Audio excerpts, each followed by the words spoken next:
Welcome to this episode 6 podcast, Moving into the Unknown. And together with Dale Dickens and Heidi Carroll, I'm Libby Murray, and I'm here to introduce today Zoran Kovich. And we're very privileged to have Zoran with us today. Zoran is actually the Educational Director of the current Melbourne training, and we are very fortunate to be studying with Zoran indeed. So Zoran has the most extensive resume, so I will try to do you justice, Zoran. And first and foremost, you know, I know that you have or did a Bachelor of Arts in Social Sciences and led on into a Bachelor of Arts in Dance.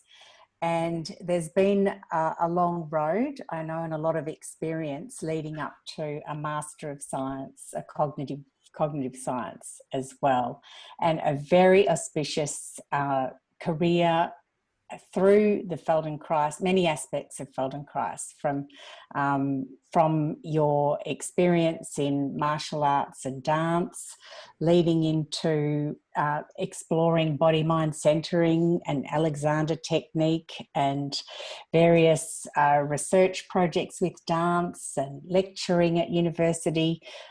Following your Feldenkrais training, you've ended up really doing pretty much everything as far as Feldenkrais goes. So covering the spectrum and leading into becoming an assistant trainer and a trainer, and now educational director, and having lectured and spoken on all those intersecting topics for many years, really since the 90s. We are just fascinated to hear from you as a person and your journey into the Feldenkrais world, which I believe has been, really, I won't say the making of you. That's for you to say. But we're interested in, we're really interested in just how you got started on this, and really all roads seem to lead to Feldenkrais in the Zoran Kovich world. So I don't know, where would you like to start with that? Entering in. Thank you. First of all, thanks for having me and asking me to be on the podcast. That's nice, lovely. Thank you. In hindsight, it all seems to lead to here, doesn't it? That's the advantage of hindsight. But if I'm going to answer the question truthfully, I think it all began at the age of 16 when I made the decision to be a teacher. We had one of those vocational days and someone came in and spoke, and it was a teacher, and this particular teacher was speaking about what they loved about teaching. And I think for the first time in my life, I thought, no, this is what I want to do. Yeah. And the thing that I remember when enrolled in my teacher course was the first day presentation of the course director, who said something like, good teachers change people's lives. And I remember sitting in the auditorium and I remember crying over that. Wow. So basically the roads that have led to Feldenkrais are a series of dead-end roads that I discovered I really didn't want to teach in the educational system. I found that tremendously traumatic. I wanted to be a martial arts teacher, but that also turned out to be a dead end because it started to get a little bit too violent. And then I wanted to be a dance teacher. That's why I did my dance degree. Yes, sorry, I left out that bit about also having a professional dance career. Oh, yeah. Yeah, sorry. And look, it was in that dance degree that actually finally started me on that little last road towards Feldenkrais. You could call me silly or daring or courageous, but starting out in dance training at the age of 23, maybe not such a good decision. But it was via there that I found my first ever somatic education practice in the work of Mabel Todd, which basically involves a lot of imagery work, lying down on the floor, not moving.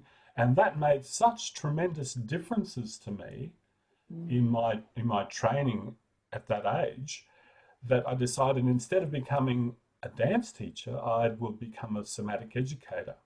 And then it was just a matter of finding which one I could do, because at that stage in Australia, there were no trainings other than in Alexander technique, hence you're mentioning my Alexander background. I did a lot of Alexander lessons until one day someone gave me an audio set of Frank Wildman's Intelligent Body series. It says, do this, you'd really like them. And I did I did the naughty thing, and I put them on my shelf and never did them, until one day someone gave me a brochure saying there's a workshop. And I did a 5-day workshop with one of my favorite teachers who's now passed away, Dennis Leary. Yeah. And at the end of that workshop, he told Moshe's famous story about living your unavowed dreams, your vowed and unavowed dreams. And damn it, there I was crying again. So I was like, okay, I got to do this. And that's how I got into the Feldenkrais training. It's very powerful, that story, that unavowed dreams, like that resonates. Yeah, it's a fabulous story. And I know that something that's intrigued me is something you began to do was how to integrate somatic education into contemporary dance practice. But yeah, so I know, and from reading just all the workshops and things you've done, it's even more extensive than even you've just said there. So, but we're really interested and curious as to how you would define Feldenkrais. You've covered so many aspects. It's a bit of a tricky question, but for people who haven't come across Feldenkrais before, who might be listening, yeah, we really feel we need to just visit that a little bit. So Sure. How do you define Feldenkrais? Well, look, it all depends on who I'm talking to, right? Yes, yes. I remember doing a workshop years and years ago. It was run by the guild, and it was a person talking about presenting the method to the public. And she got us to play a game. Feldenkrais is like which animal? And 30 of us were in the room, and of course I tend to lag behind.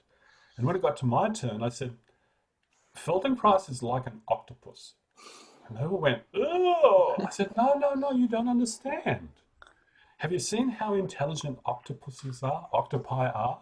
How they can go from one tank to another. They don't even have a skeleton to manage gravity, and they can go from one environment to another.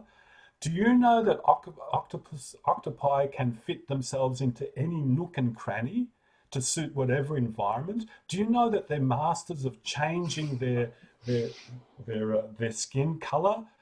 Well, this is what Feldenkrais is like. Feldenkrais can address so many aspects of human life. Why? Because it's fundamental. It's at that level of sensorimotor understanding that underlies everything. Now, maybe for some people that doesn't make any sense, but it's about the sensation of things that Feldenkrais comes to the fore.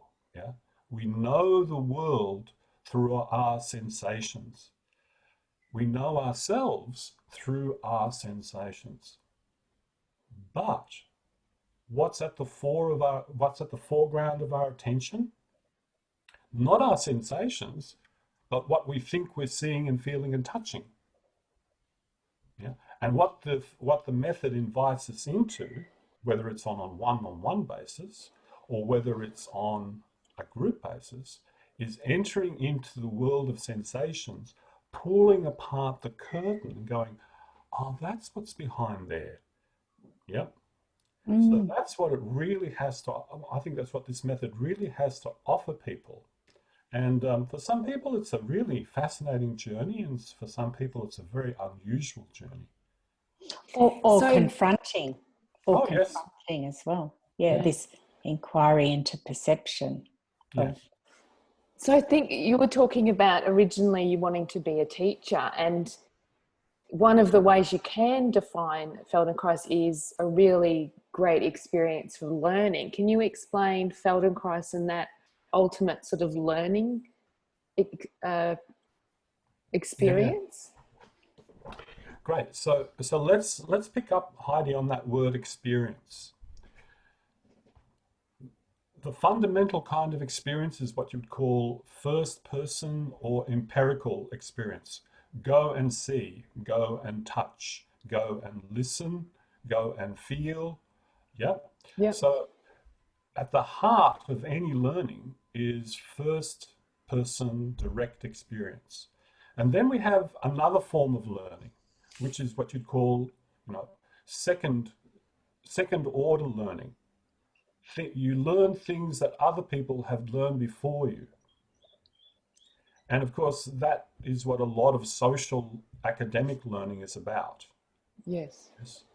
And then you have the third order learning. You learn about what other people have learned, who they have learned from, So what the Feldenkrais method is bringing us to is the very first order learning.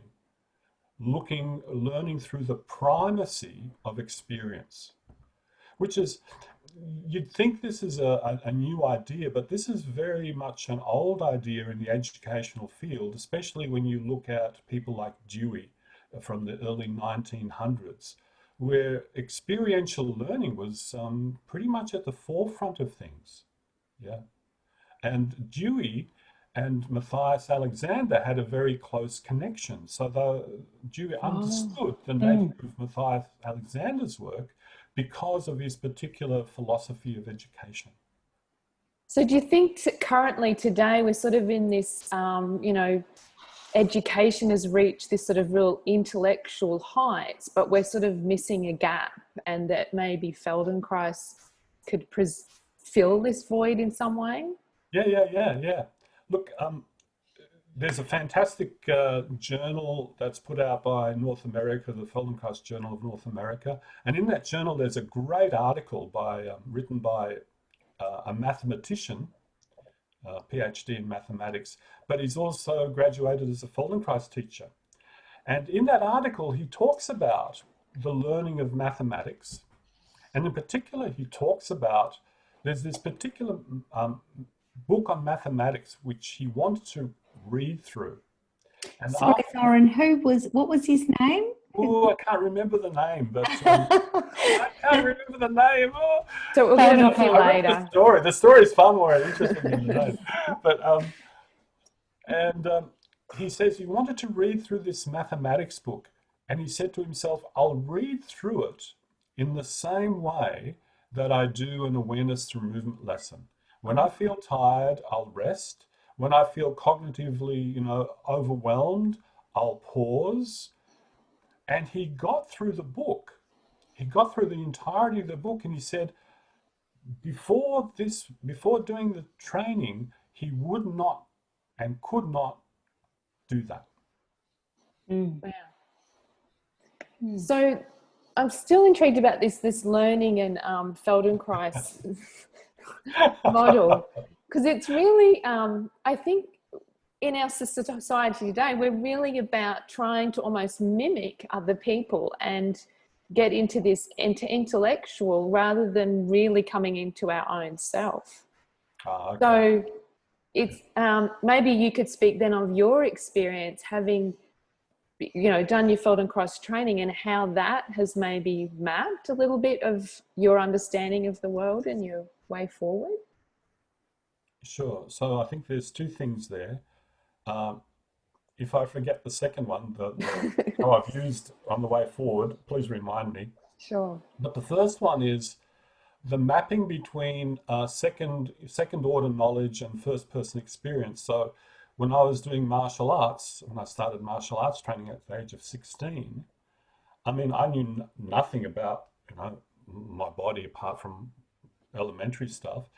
So I started to buy reference books on anatomy and kinesiology, and I would use that information personally studied to apply it to my martial arts training. I started to research motor learning skill, and things like that. And so the knowledge that society produces, you know, the knowledge that's readily available through books, I was literally applying to my own interests.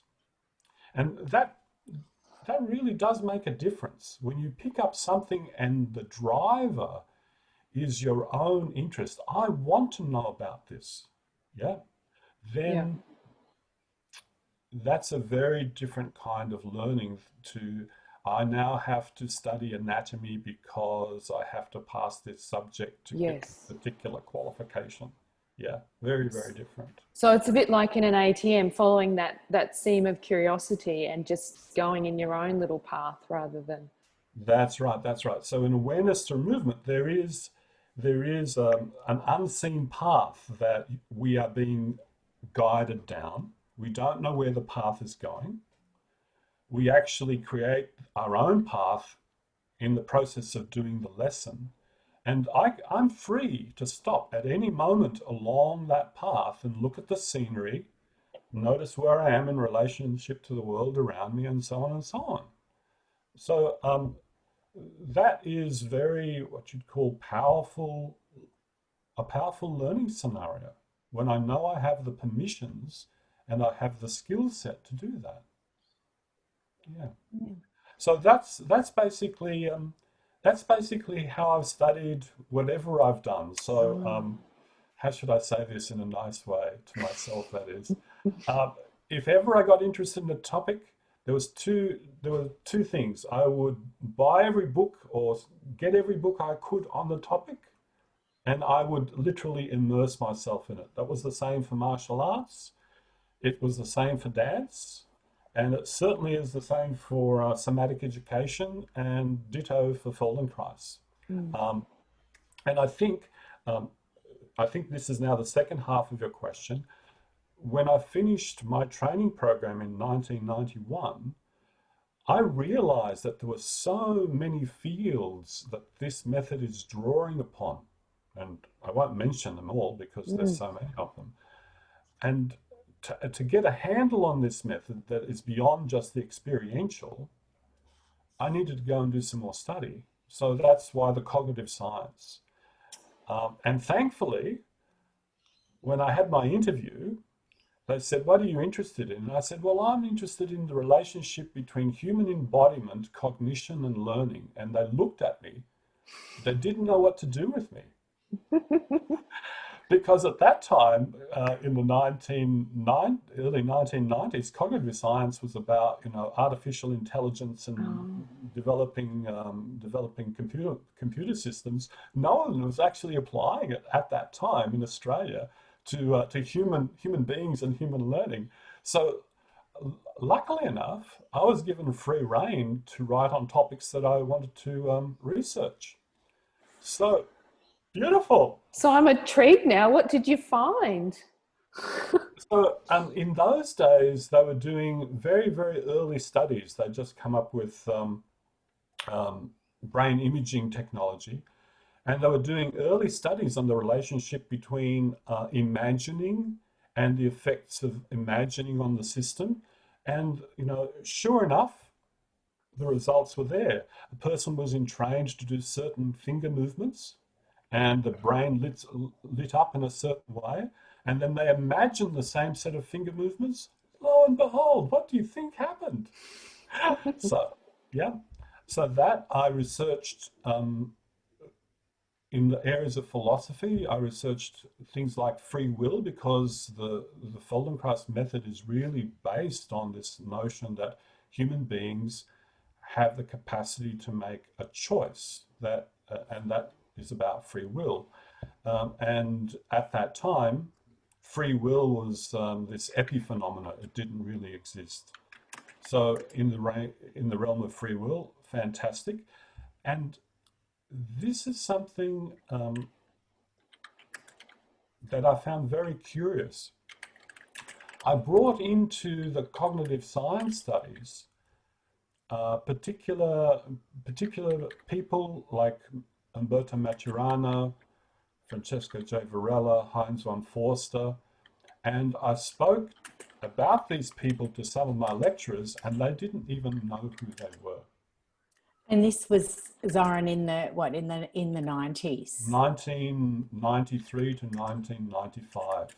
Mm. So in a funny kind of a way, except it wasn't really funny, the kinds of cutting edge material that we were looking at in the Feldenkrais training had not actually reached mainstream cognitive science education. Mm. And how do you feel that is now today? Because I know those texts and those people are now much more valued than perhaps they were in the 90s.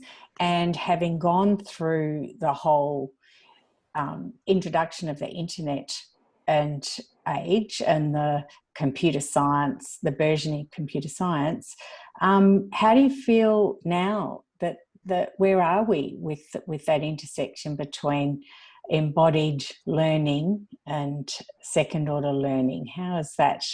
Well, we're getting there, right? There's a far greater recognition of the import of what it is to be an animate, embodied being. That what was considered before not really relevant, that the mind was somehow there and not there, and the body was unimportant, that's no longer the case. Mm. Yeah. And this comes back to your earlier question, Heidi, about how this material situates in relationship to the Feldenkrais method. Yeah. There is this notion of being an animate, embodied being that is fundamental to all learning and all cognition. Yeah. And to actually, how should I say it, unearth it, to bring it to the fore, is no easy thing to study. So maybe that's a good place to maybe compare some other embodied learnings to the Feldenkrais method. Sure. What the differences are. Ooh. Am I opening another can of worms here? You are. Look, rather than pointing, it's easier to point to similarities. All of the somatic education methods are founded on this very same idea. Yep. How they differ is how they bring people into their engagement with that idea. Okay. Yep. So let's take one tack. One way of assisting a person to experience something new is by literally touching them, and through your touch and handling, moving them whilst they're paying attention. Because when you think about it, if I've learned how to move myself, then I can only ever move myself in the way that I've learned. Sorry about that circularity. Does that make sense? So I keep on circling around in the same thing. How do we interrupt that circling around? One way of interrupting it is for someone to move you, and through the way they move you in such a way that you don't move yourself, a new experience emerges. Interesting, right? So that's not way number one. Way number two is someone constructs a scenario that asks you to move in very specific ways, and that scenario,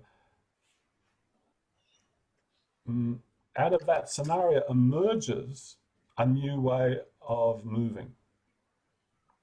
Okay, so that's number two. And number three, this is the third possibility, someone asks you to imagine things in a new way, which doesn't, well, it does involve movement, right? Because this comes back to the cognitive science. As soon as you think, there's muscularity involved in that. There's neural activity and muscularity.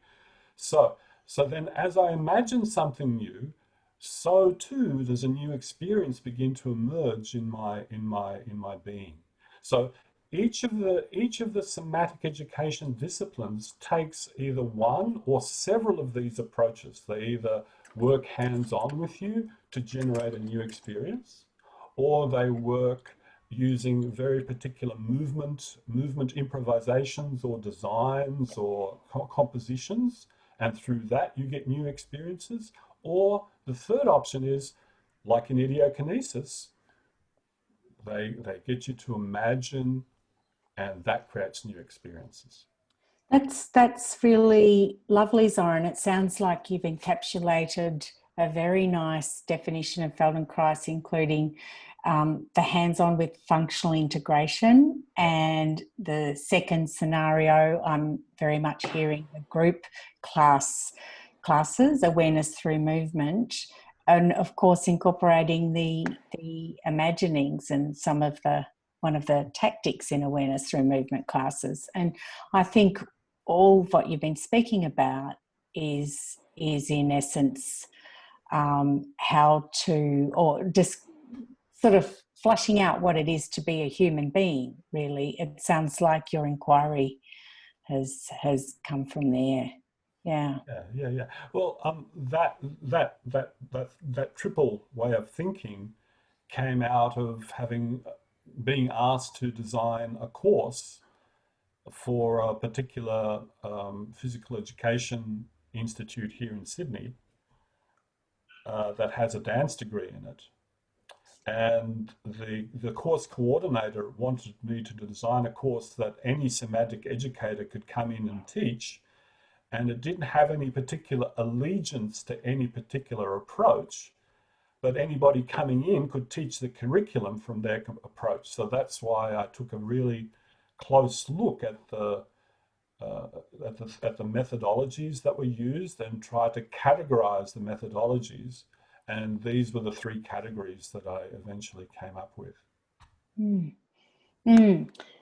And successful, I think. Our last podcast was with Molly Tipping and Bridget Cosgrove, and Molly did mention too that she's currently working in that area of somatic education in dance. So I know your work continues there.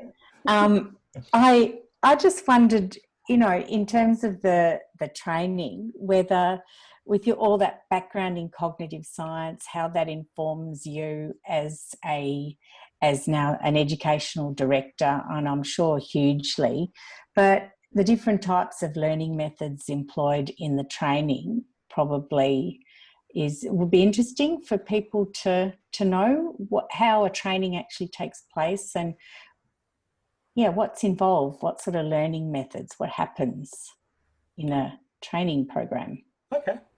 Okay, another big question. Okay, so in a training program, it's first of all very much an experiential process. Now people need to know that the guy who invented this method, Moshe Feldenkrais, was quite a big creator of awareness through movement lessons. So there's a huge repertoire of lessons. And out of that repertoire of lessons, certain lessons are put together and are used in the training program to help people understand how it is to do a lesson, and more importantly, how to engage in the practice of doing awareness through movement.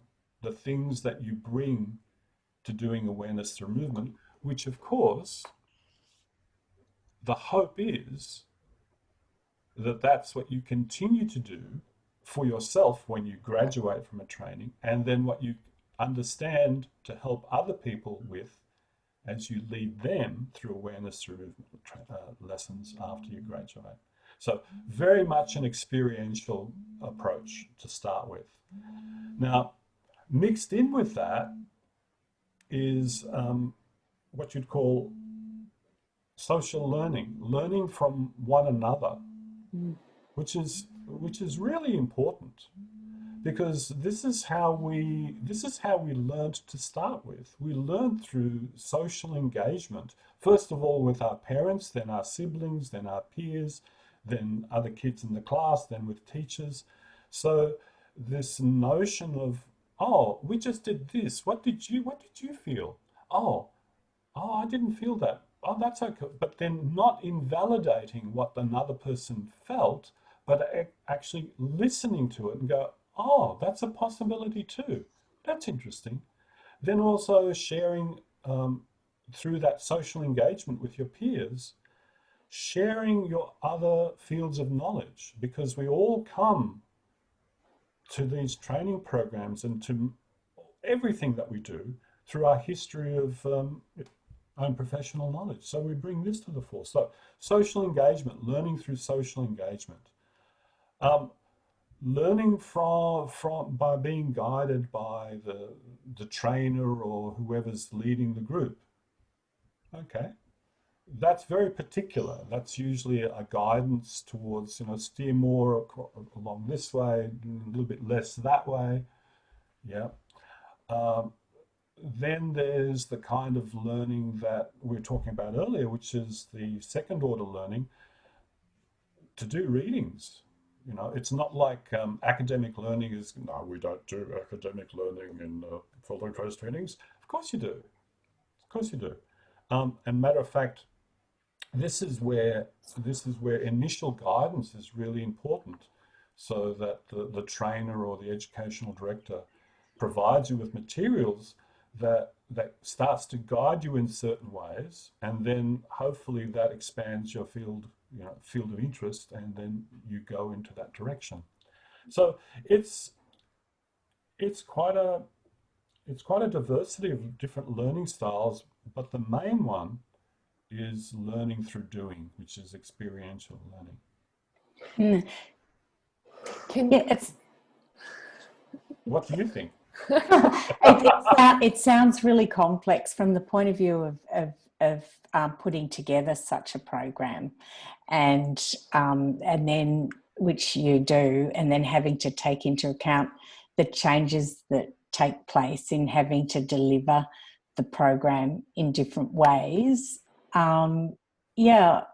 We're interested in how you develop yourself and find the resources within yourself to modify and change and come up with all the varying different experiences that you do offer us in the training. Yeah. Well, I said earlier that as peers in a training program, you learn through a lot through social interaction. The same happens after a training program. As I interact with my peers, I continue learning. And of course, my peers are also my books, because I learn from people in those books as well.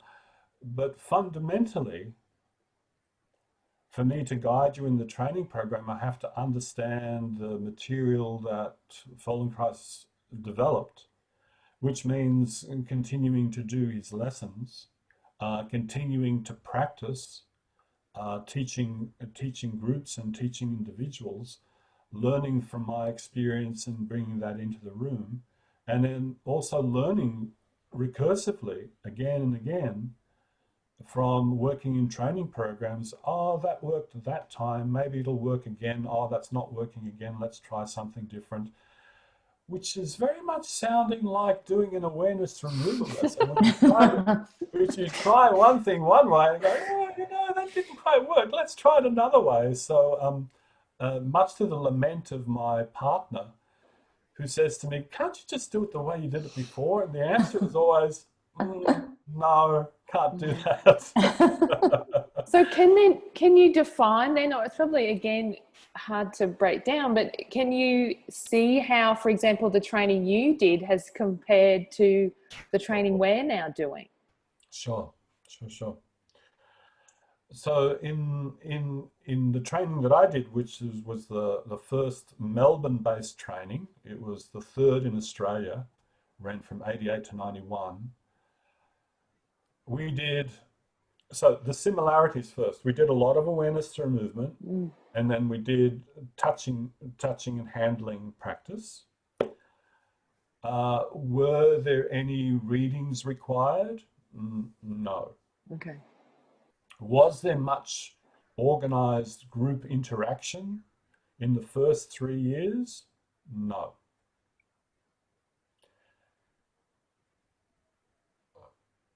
However,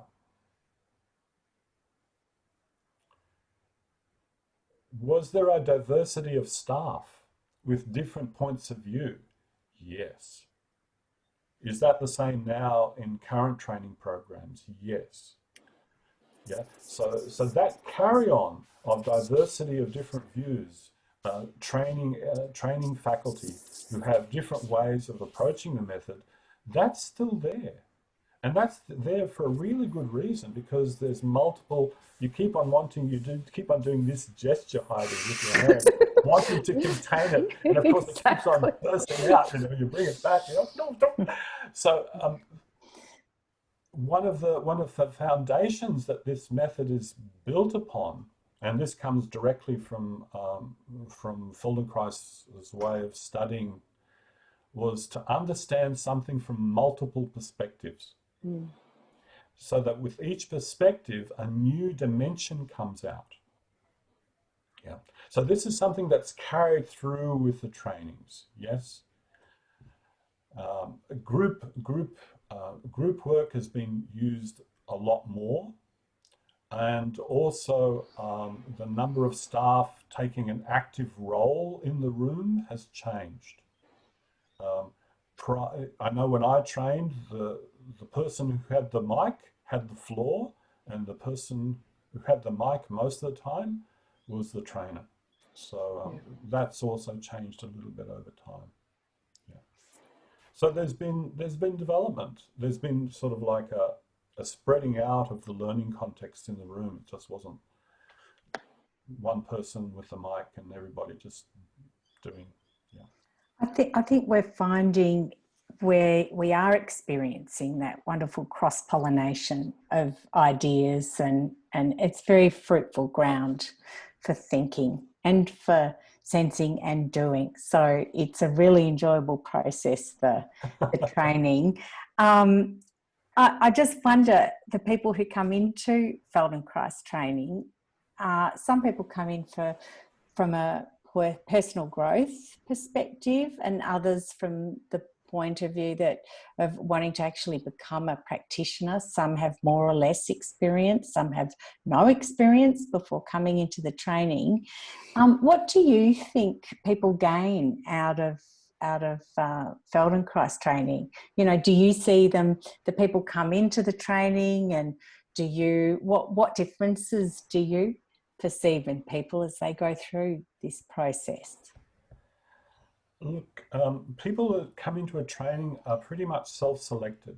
They've chosen to be there for whatever reason, like you were saying, Libby. They choose their reasons. Maybe one way I can respond to that is, in a training program, as part of the training program, people are given one-on-one lessons. And I know what I usually ask when someone comes to see me for one-on-one lesson. I said, what are you interested in? What would you like from this lesson? Now, in the beginning, most people go, oh, that hurts over here, and this hurts over there, and oh, look, I've got something wrong with my foot down there. And that's usually the stories that that's what people will offer at the beginning. As people shift through the training, as they go through year 1, year 2, year 3, let's scoot to year 4, the requests start to change. Yeah. I've been having this difficulty at work.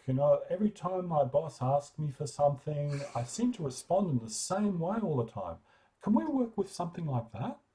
I go, yeah, sure. Yeah. I can't seem to keep my focus for a long enough. So the topics start to change, which indicates to me there's been some sort of shift. Now, is that across the board with everybody in the training? No. Some people start like that, and they just stay like that. And some people start like that, but then they get injured, like myself. So I know in my own training program, in the first segment, I was a healthy, vigorous dancer, you know, I could do anything. And then in between that segment and the next, I had a major back injury, which, and my interests got very, very different then. So it's not a what you'd call a linear path, you know. There's no linear progression from one place to another. But what does happen for many, many people, I can't say everybody, is that what they become interested in expands or changes tack. Yeah. So the learnings are much more than physical. Yes. The dimensions of emotional learning and cognitive learning, as you weave a matrix in front of us, experiential and reading and understanding Moshe Feldenkrais's texts, it becomes a real pastiche. And I think cross-pollination of people in the room tends to widen our view, widen our perspective. So it's kind of like a metaphor for Feldenkrais in a way. Yeah. So my initial interest for myself getting into the training program was, okay, is there a way of revolutionizing dance technique, the way dance technique is taught? You know, I was pretty much interested in the movement aspect. Of course, being a philosopher at heart, there was that aspect, but it was really the movement. But then as I went through, that perspective changed.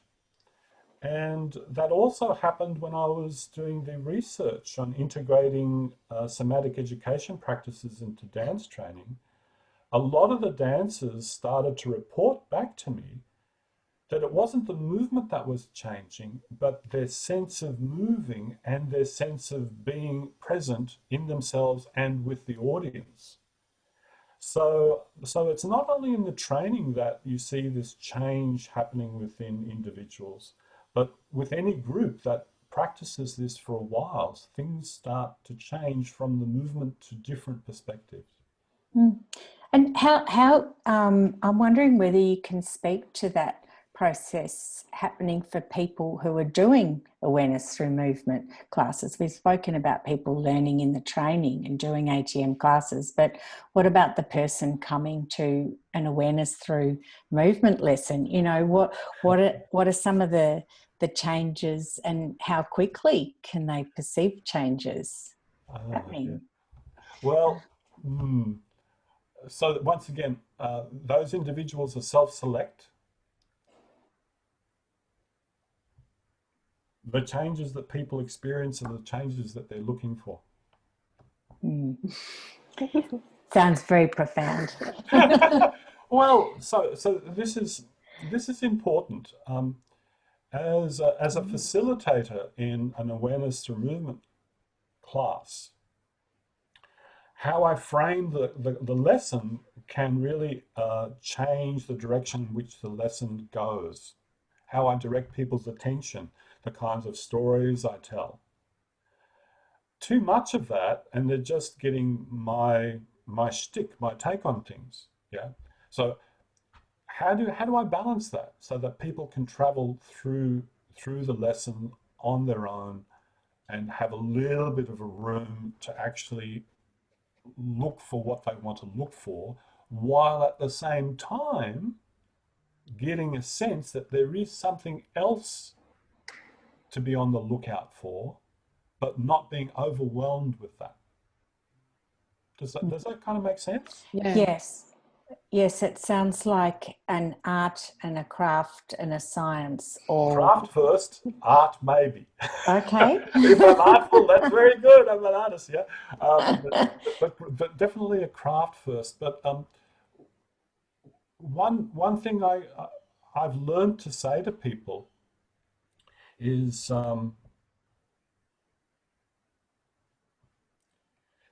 when you walk into the class, you might be looking for something specific, something that you really want to learn, something that you really want to take care of, something that you're really desiring.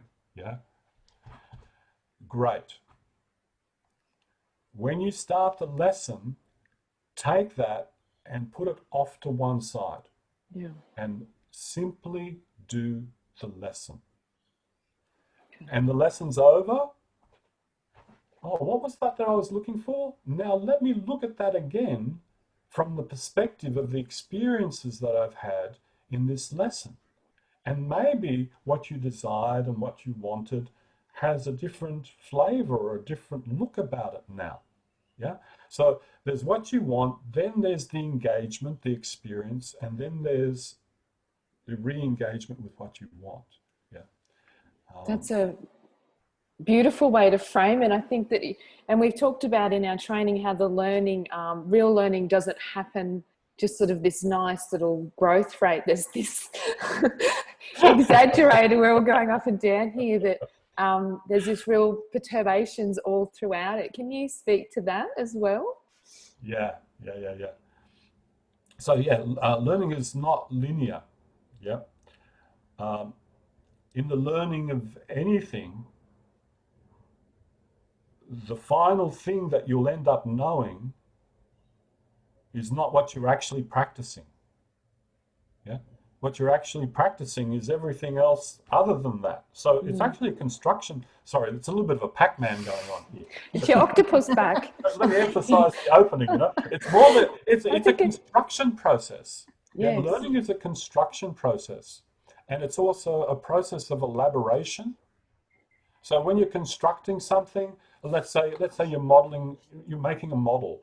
Sometimes you'll add clay, sometimes you'll scrape it away, and literally, as you go more and more into this sculptural model, you'll end up with something that you feel satisfied with. Yeah. So awareness through movement is like sculpting clay. You have this, you're going through and you're feeling the clay and you're sculpting it and you're looking at it and go, oh yeah, now that's possible, let's do that. And all learning's like that. We don't learn the thing that we're practicing right now, except in a very few, not even in mathematics, 1 + 1 = 2. Well, actually 1 + 1 = the square root of 4, and it equals 5 - 3. Yeah. So, but you don't find that out till later. But first of all, what are we taught? 1 + 1 = 2. Yeah. Yeah. So then there's that human quality, Heidi. It's called forgetting. We forget because something hasn't embedded or hasn't networked thoroughly through us, and so we forget. Or another way of talking about it is we don't conserve. So one way of thinking. So I've had this new experience, right? An experience is not a learning. Let's make this clear. Okay. Experiencing something is not learning. Learning is something different. So I experience something and I like it. I like the feeling of it, or So how will I resurrect, or how will I continue to recreate that experience? Well, I have to conserve something that keeps on recreating that. But unless I make some sort of an attempt to conserve that, it'll be just an experience that wafts away like the taste of fresh strawberry jam on scone, right? It just goes away. It might go away to a lesser extent. It might not go away with some people. This is the unpredictable factor. So the Feldenkrais method, learning is integral in the Feldenkrais method, isn't it? Yes. It's and that's your expertise is really showing through here. I'm trying not to do the philosopher take on what do you mean by learning. Yes, yeah, I was trying not to ask that question because okay. It's too broad. It's too broad. But yeah, in terms of just as a person going through the training, thinking about the skills and competencies. You know, how do you balance that? How do you present a training balancing the skills and competencies that we need as practitioners with, I suppose, the first person experience of learning and what we might take from that in our own personal lives? How do you balance that? Sure. So I'll put up two fingers, right? Finger number one, teacher. Finger number two, student, right? I could use the competency model like that. Teacher observes student. Oh, student can do it. Student's competent. Done. Does the student know they're competent? How does the student know they're competent?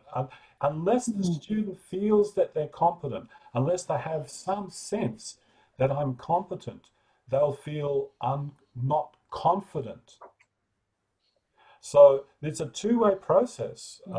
It's not only the teacher that needs to recognize competence in the student, but the student needs to recognize competence in themselves and in their peers. So how is it that we, in a training room, can understand what it is that we're exploring and have a sense of when we're getting an initial, I'm going to use a tactile metaphor here, getting an initial grasp on it, the first hands-on, and when do we know when our hands are right in there mixing the bowl, and yes, we're making cake, and then you make the cake, and it's there, and you go, I can make cake. Look, my hands are all dirty. So when you get your hands dirty, whatever that metaphor means to you, you know that you can do something, and that's called doing, right? There's a lot of doing. Yeah. One of the things I need to be careful of is not mistaking cognitive understanding for ability to do. Yes. In myself first, yes. And that's been quite a journey, presenting an idea and finding ways of bringing that idea into some palpable, doable, feelable realm where it's understood through experience. Yeah. And the same thing here. So we've that is a very Feldenkraisian tradition, yes, because Feldenkrais himself was very much an engineer. His skill was to take an idea and make something really usable out of it. Really, what he would call concrete. I don't like the idea of concrete, but yeah. So the same thing. And this comes back to the initial discussion about embodiment.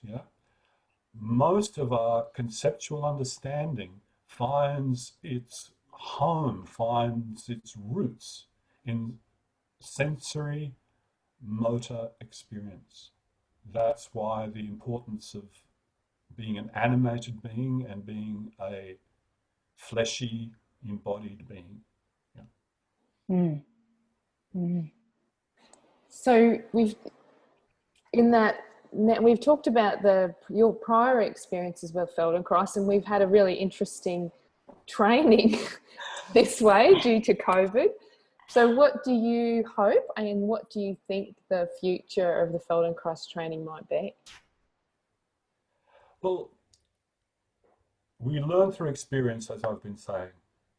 So here's a new medium, and thankfully, COVID virus was quite gracious enough not to impact on our society until we had a sufficient technology, and then it said, "Okay, they've got sufficient technology, and now I can do my thing."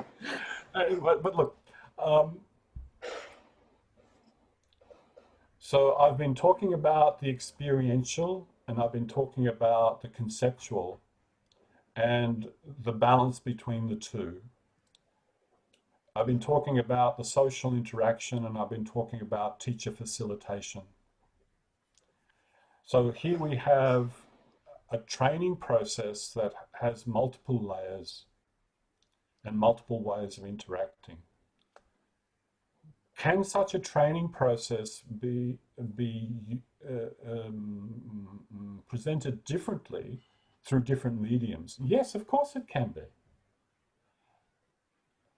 And the selection of the medium through which to deliver that kind of knowledge and those kinds of experiences, that's important. I have to choose the appropriate medium. Okay. So trying to do something that is experiential, that involves teacher-student interaction through touch, that's crazy through an electronic medium. It's not possible. Yeah.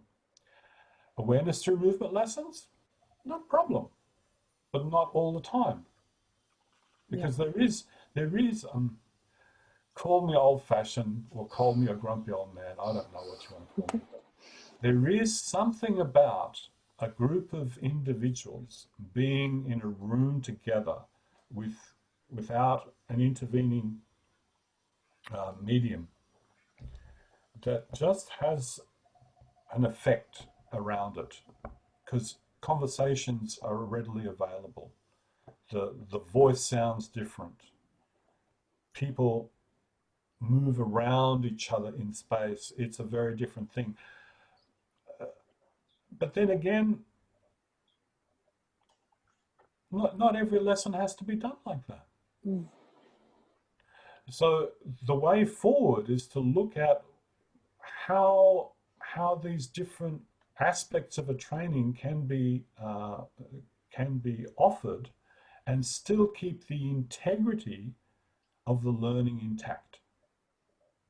And that's important, to keep the integrity of the learning scenario intact. That sounds to me very much like perhaps what Moshe would have or could have foreseen, because in all the group lessons that he taught, there has to have been something for the Feldenkrais method to exist today. There has to be something in those group lessons, as well as the one-on-one functional integration sessions, to have the legacy of the Feldenkrais method still exist now. So, yeah. So how do you see that in the future? Because we have these other modalities available to us online now, and how do you think Moshe would be utilising this? It's a. Let me get my Ouija board just a second. We can't. It's not possible to answer, but we have to muse about it, seeing as we're not here. We are.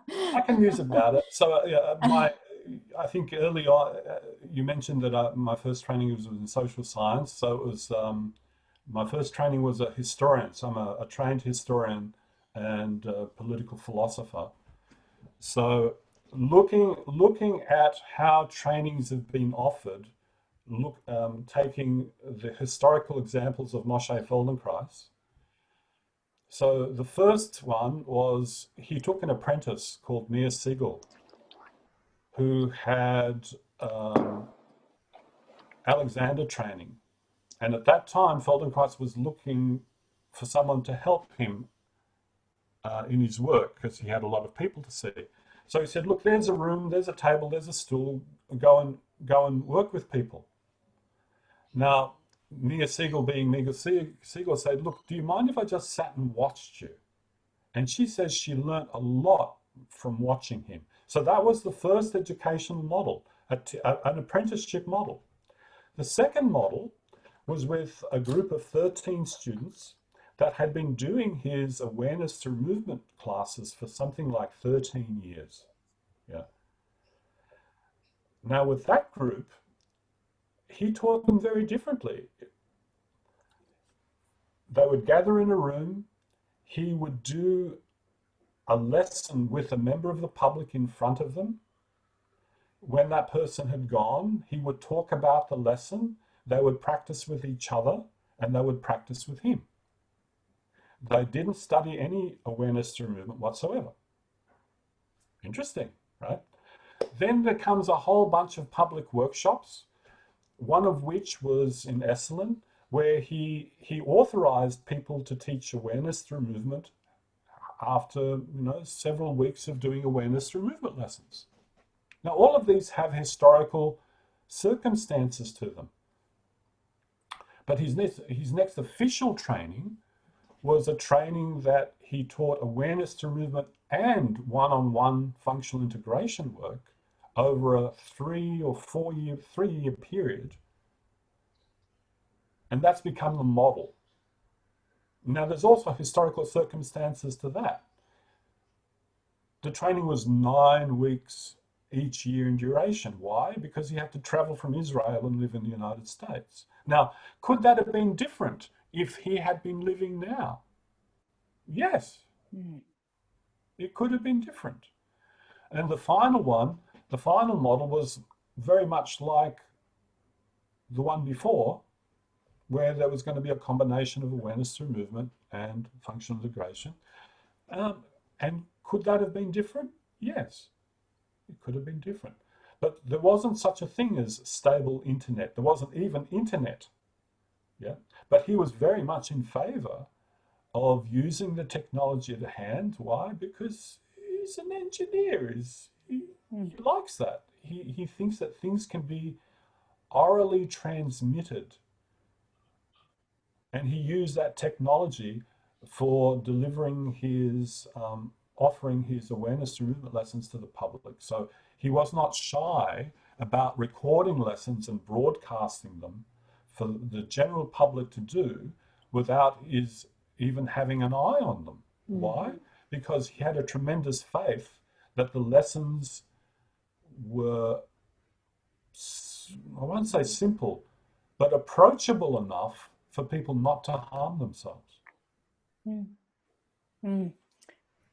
Yeah, that's great. That's given us a really good insight into how he started and how really the environment and the circumstances played a part of how it was created. Always. So this is really, circumstances always play a role in how things come about. Yeah, that's why creating for the integrity of the training to be there, the circumstances have to be as appropriate as possible, as best as we can make them. Yeah. Thank you. Yes, thank you.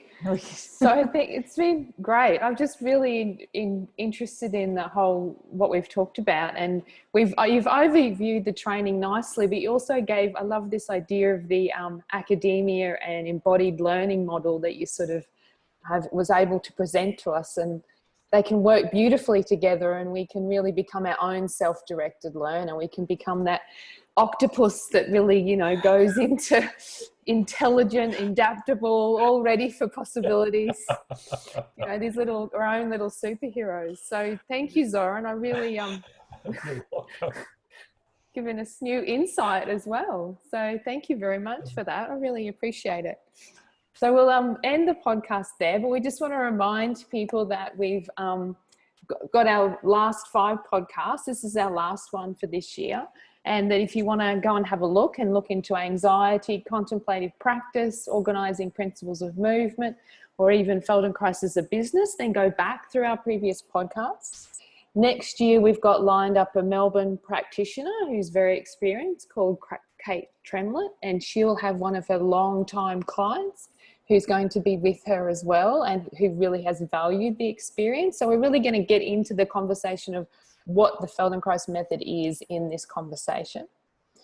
So if people are interested in keeping in touch or getting in contact with Zoran, then he's at mindfulactionstudios.com, and you can have a look there.